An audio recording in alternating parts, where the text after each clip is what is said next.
Всем привет! Сегодня предлагаю приготовить из лука незабываемую закуску. Много овощей и мало теста.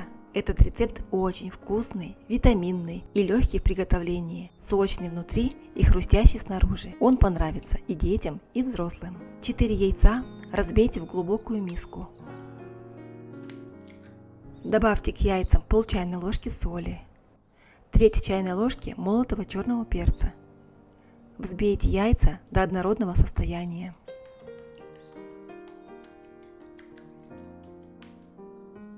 Для этого рецепта нам понадобится 4 крупных луковицы.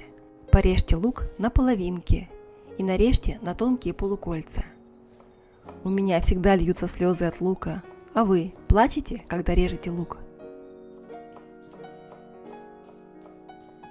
Большое спасибо за ваши лайки и поддержку меня и моих видео. Я вам всем очень благодарна. Напишите в комментариях, из какой страны или города вы смотрите мои видео. Если хотите поддержать меня, ставьте лайки, комментируйте и делитесь этим видео с друзьями.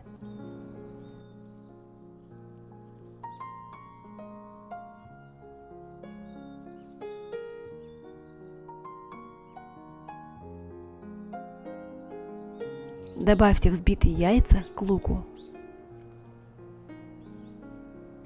Распределите яйца равномерно по всему луку. Мне удобно это делать чистыми руками. 3 картофелины натрите на крупной терке. Картофель – это корнеплод, и он всегда разных размеров, поэтому вот ориентир. Картошки в этом рецепте должно быть примерно вдвое меньше, чем лука.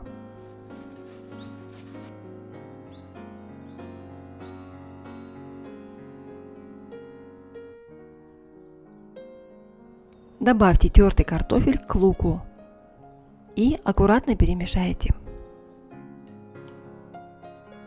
Какие овощи вы больше всего любите использовать в своих рецептах? 4 столовые ложки муки. В этом рецепте очень мало муки и подойдет практически любая. Я выбрала обычную муку высшего сорта, потому что в ней больше всего клейковины, которая даже при малом количестве муки будет держать вместе овощи.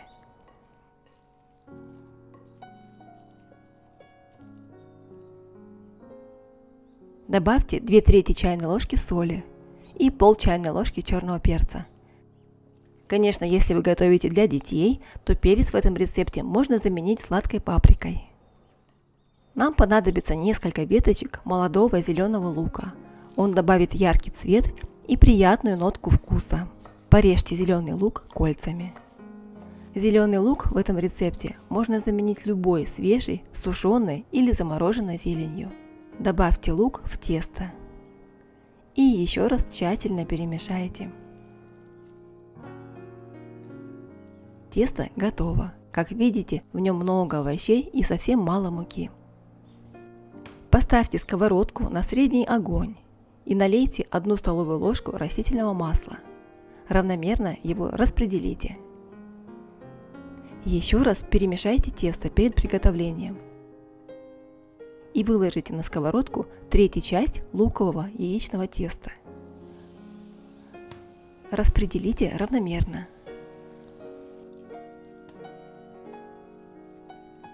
Обжаривайте несколько минут, не закрывая крышкой, до золотистой корочки.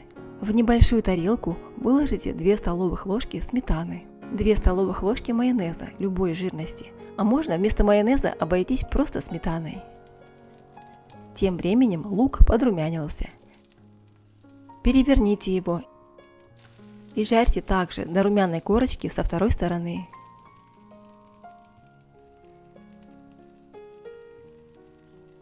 Для приготовления соуса к сметане покрошите 1 зубчик чеснока. Готовую лепешку из лука выложите на широкое блюдо.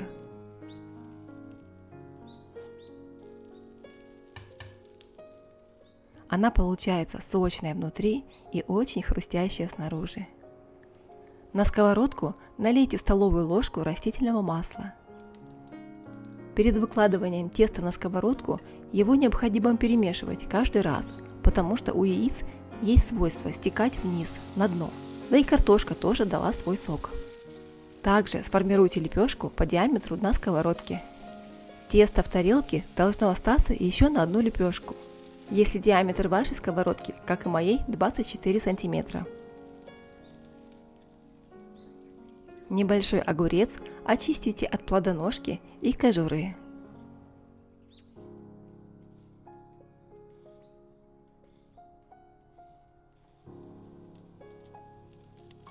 Луковая лепешка подрумянилась. Переворачиваем ее на другую сторону и жарим до готовности еще несколько минут. Очищенный от кожуры огурец натрите к сметане на мелкой терке.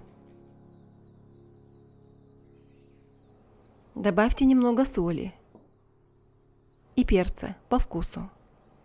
Тем временем луковая лепешка приготовилась. Бумажное полотенце стелить на блюдо не нужно, поскольку луковые лепешки не жирные, масло с них совсем не течет. Осталось обжарить оставшееся тесто. Яйца и мука скрепляют овощи в этом рецепте. Вегетарианцам вместо яиц при заготовке теста можно использовать чуть больше муки или добавить немного псилиума или крахмала.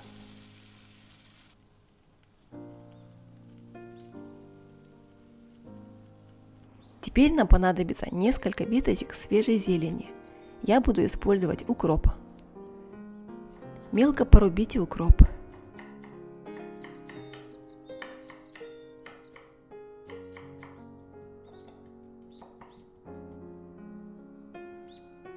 И добавьте к остальным ингредиентам.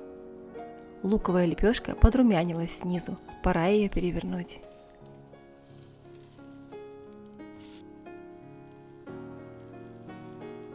И перемешаем все ингредиенты для вкусного ароматного соуса.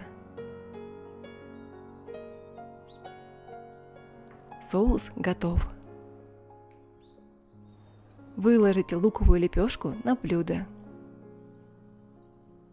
Вот такие нежные и хрустящие луковые лепешки у нас получились. Сейчас нам понадобится 2 помидора. Разрежьте помидор на половинки и порежьте тонкими ломтиками. Не забудьте поставить лайк каналу и подписаться. Я буду очень рада.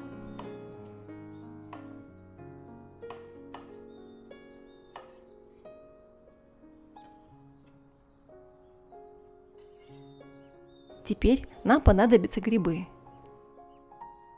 А вы снимаете с шампиньонов кожицу перед приготовлением? Напишите в комментариях. Порежьте грибы на тонкие ломтики.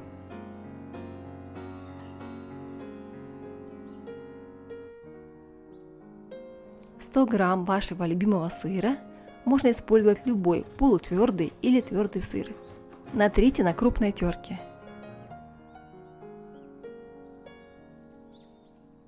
Включите духовку на 180 градусов. Возьмите любую посуду для запекания, в которую поместится луковая лепешка, и выложите лепешку как нижний слой. Сверху плотно выложите шампиньоны. Следующим слоем выложите ломтики помидоров.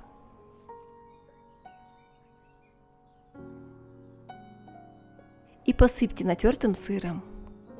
Количество сыра в этом рецепте можно регулировать.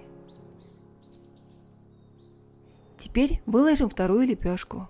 И снова повторим. Нарезка из грибов.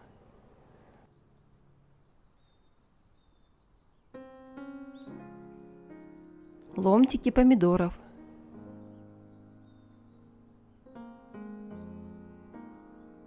Натертый на терке сыр.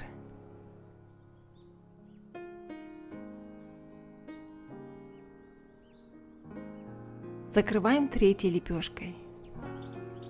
И трем еще немного сыра.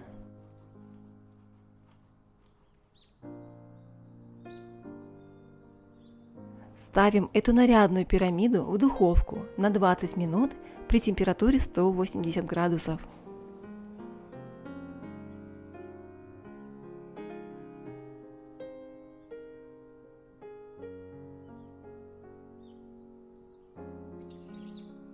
Закуска пропеклась.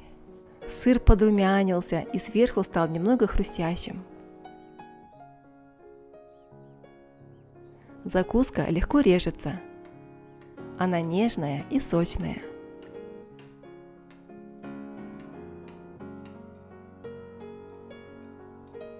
И в разрезе она очень красиво смотрится.